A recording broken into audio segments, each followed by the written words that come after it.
Assalamualaikum semuanya. Makasih yang udah pada nyariin aku.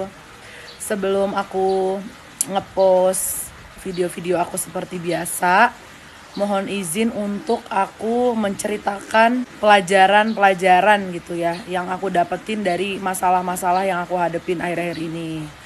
Pertama, aku bersyukur banget ya. Dengan masalah ini aku terbuka banget hatinya, pikirannya, dan jauh lebih tenang. Dan sekarang aku jadi tahu mana sih orang-orang yang betul-betul sayang, betul-betul peduli sama aku, betul-betul orang yang bisa disebut sebagai sahabat, sebagai saudara gitu.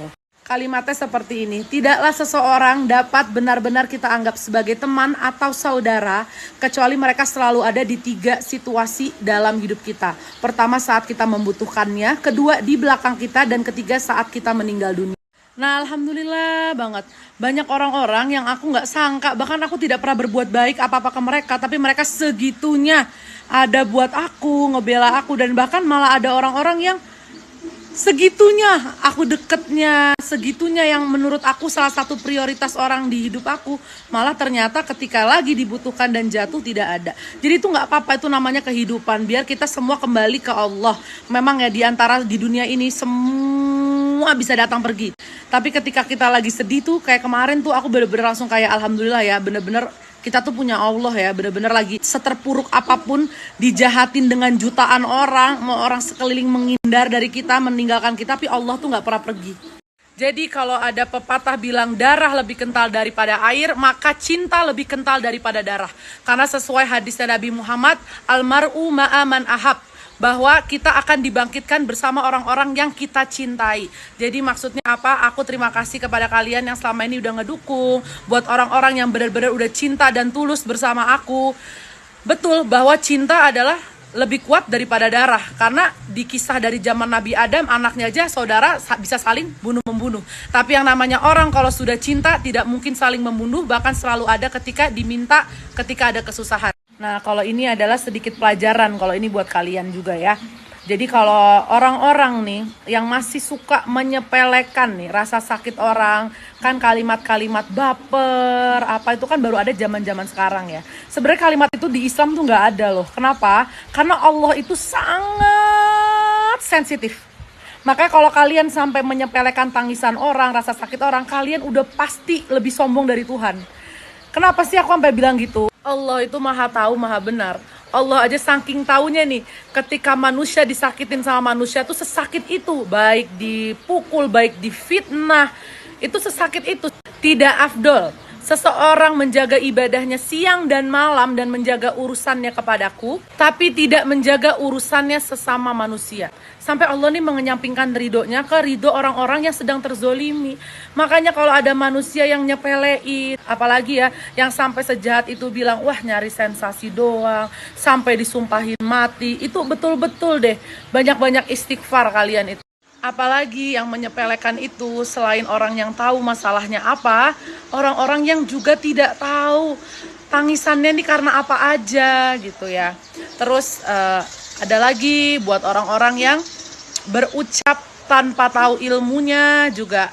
Ini aku sengaja biar ada faedahnya, biar buat ke depan itu kalau ada orang terkena masalah seperti ini, insya Allah jangan sampai merasakan yang aku rasakan kemarin gitu ya. Sudah yang tahu masalahnya tidak mau membantu, yang tidak tahu masalahnya semua menghujat. Itu yang aku rasakan kemarin. Tapi nggak apa-apa, Allah maha tahu semua. Dan aku tuh terlalu yakin masalahnya. Aku tuh terlalu yakin yang namanya kebenaran mau ditutupi oleh seluruh dunia itu pasti tetap terbongkar. Dan yang namanya keburukan mau ditutupi sama seluruh dunia juga pasti akan terbongkar. Nah, tapi buat yang kemarin berucap ya, kamu kalau nggak mau dijudge, jangan di-publish gitu kan. Di Islam itu bukan sekedar yang namanya memaafkan. Ada contohnya, aku ngambil tanah kalian, aku mencuri tanah kalian. Tidak hanya dengan aku meminta maaf kepada yang punya tanah, maka hukumnya selesai di situ. Tapi kita wajib mengembalikan tanah yang setelah kita curi itu. Baru di situ selesai masalahnya, gitu ya guys. Nah kalau urusan terus hubungannya apa? Nah hubungannya seperti ini. Di Islam itu sangat adil hukumnya. Zaman dulu itu kan belum ada sosial media. Jadi fitnah itu tersebar dari mulut ke mulut. Misalnya aku menyebarkan fitnah terhadap Friska. Friska ini berzina misalnya. Aku sebarkan ke 5 orang nih. Maka selain aku minta maaf ke Friska, aku harus meluruskan ya ke 5 orang yang tadi aku sebar. Nah, di zaman sekarang ini kan fitnahnya disebarnya via video ke seluruh dunia, bahkan bukan Indonesia doang. Maka untuk meluruskan fitnah tersebut juga harus menggunakan video, sama seperti fitnah itu dibuat. Karena yang harus diklarifikasikan bukan hanya 1-2 orang, tapi semua orang yang menonton. Itu kan namanya usaha, guys. Itu namanya usaha ya. Jadi begitu, kenapa alasan harus di video. Semoga kalian mengerti ya abis ini. Dan nanti setelah ini, mau yang percaya boleh. Yang masih mau tidak percaya menutup-nutupi dengan 1000 alasan, tidak apa-apa. Biarlah tangisan aku kemarin dibilang lebay, karena memang kan yang aku jelaskan itu hanya 1% dari betapa banyaknya aib dan masalah yang aku tutupi. Dan jangan sampai ada yang membuka aib tersebut. Biarinlah aku yang dihina-hina, lebay dan baper, karena aku hanya bisa menceritakan 1% dari berbagai macam aib dan kejahatan yang dilakukan ke aku. Nggak apa-apa, aku terima, tidak apa-apa. Tapi insya Allah ke depannya seenggaknya aku sudah pernah berusaha menjaga nama baik aku. Begitu ya guys. Dan ke depannya yang mau suka boleh, yang nggak suka ya dijauhkan saja. Dijaga tangan dan lisannya. Dan ini juga ilmu yang sangat penting. Kalimat diam itu emas yang sekarang tuh lagi viral dan digunakan sebagai moto hidup semua orang-orang yang lagi harusnya nggak pakai moto itu sih. Diam itu emas itu digunakan buat nih, contohnya buat netizen. Dibanding perkataan kalian menyakiti orang, maka lebih baik diamnya kalian itu emas. Bukan untuk orang-orang yang tahu kebenaran tetapi diam. Bukan buat orang-orang yang sedang dimintai pertolongan tapi diam. Diamnya itu malah menjadi haram. Bukan diam itu emas. Jadi hati-hati penggunaan diam itu emas. Jangan punya satu amalan dipakai untuk semua solusi masalah. Sama seperti kalian, ketika kalian sholat zuhur di waktu maghrib, maka amalannya tidak diterima. Sama seperti kalian menggunakan kalimat diam itu emas, tapi porsinya salah, maka menjadi dosa gitu. Jadi semoga kedepannya nggak ada lagi yang bilang namanya sifat cuek, sifat tidak peduli. Diamnya itu disebut elegan. Dan sifat orang yang meminta pertolongan dan nangis-nangis disebut baper. Insya Allah jangan gitu lagi ya. Dan terakhir, biar tidak ada tersisa pertanyaan ya, masalah yang aku upload chat itu sebenarnya bukan aib. Itu mungkin kalau dari sisi yang jahat dibilangnya aib ya. Tapi kalau dari sisi yang terzolimi itu namanya adalah pembelaan. Aku itu sebenarnya sama suami hanya ingin bikin video klarifikasi dan berhenti di situ aja. Cuman karena waktu itu ya mungkin ada kesalahpahaman atau ada ego tersendiri, ada live. Jadinya terpaksa.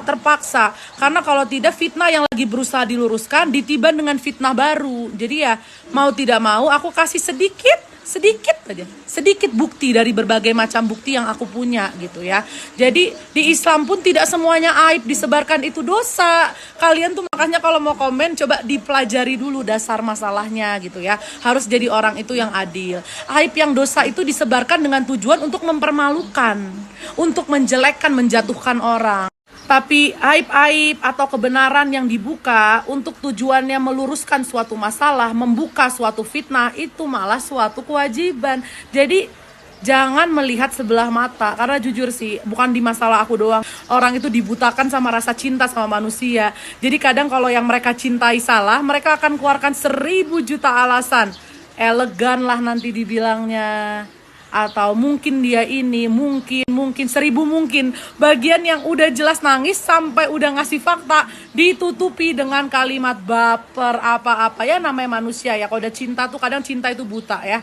Tapi ya semoganya ke depan jangan sampai rasa cinta kita terhadap manusia membuat kita tertutup atas kebenaran. Aku doain lah semoga kalian semua ke depannya jauh dari masalah, jauh dari fitnah. Dan aku sekarang alhamdulillah di umurku yang baru 30 tahun dapat masalah seperti ini. Jadi semakin cepat sadar dan semakin tahu siapa saja orang yang benar-benar sayang, yang benar-benar ada buat aku. Jadi gak perlu bukti sampai aku harus mati dulu kali aku baru sadar nanti tahu oh ini beneran peduli. Alhamdulillah.